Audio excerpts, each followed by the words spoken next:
விடுதலை சிறுத்தைகள் கட்சி தாழ்த்தப்பட்டவர்களுக்காக செய்திருப்பது சாதித்திருப்பது என்ன நினைக்கிறீங்க? நிமிந்து நடந்து ஒரு தைரியமா பேசுறதுக்கு, மத்த இடம் போனா திருமாவளவன் நம்ம ஆள் இருக்கிறாரு, நம்மளுக்கு எதா இருந்தாலும் செய்வாரு, நாங்க எல்லாம் துணிச்சலா தைரியமா நாங்க இறங்கி அவங்களுக்காக பேசுவோம்.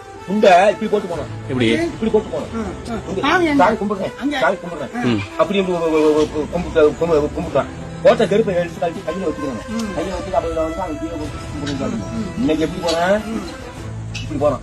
போட்ட கருப்பை கலக்காம இதுக்கு யாரு காரணம்?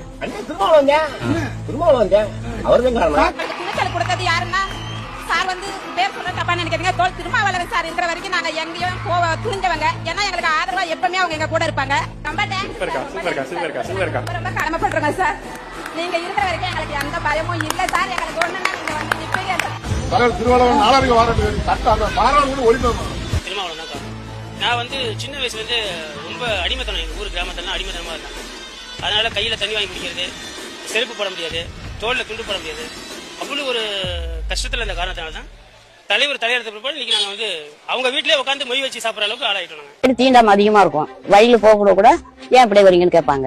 திருமாவளவன் அவங்க ஜெயிச்சு போறதுக்கு எங்களுக்கு முழு உரிமை கிடைச்சிச்சு. அந்த தீண்டாம குடிமை அங்க வரக்கூடாது இங்க வரக்கூடாது கிடையாது. நாங்க ரொம்ப சந்தோஷமா இருக்கோம். திருமாவளவன் வந்து யாருக்கு ஓட்டு போட சொல்றாங்களோ, எந்த கட்சியில் நிக்கிறாங்களோ கண்டிப்பா அவங்களும் செய்வோம். கடந்த காலங்களில் ஒடுக்கப்பட்டவர்களை எப்படி நடத்தினாலும் கேட்பதற்கு நாதி இல்லை என்கிற ஒரு நிலை இருந்தது. ஆனால் இப்போது விடுதலை சிறுத்தைகள் என்கிற ஒரு இயக்கம் இருக்கிறது, இவர்கள் கேட்பார்கள் என்கிற ஒரு நிலையை இன்றைக்கு தமிழகத்தில் ஏற்படுத்தியிருக்கிறோம். அது காவல்துறையாக இருந்தாலும் சரி, சாதியவாத மதவாத சக்திகளாக இருந்தாலும் சரி, அடக்குமுறை ஒடுக்குமுறை செய்யக்கூடிய யாராக இருந்தாலும் சரி, ஒடுக்கப்பட்டோருக்கு எதிரான ஒரு வன்கொடுமையை இழைக்கிற போது அங்கே விடுதலை சிறுத்தைகள் வருவார்கள், இதை தட்டி கேட்பார்கள் என்கிற ஒரு நிலையை இந்த இயக்கம் ஏற்படுத்தியிருக்கிறது.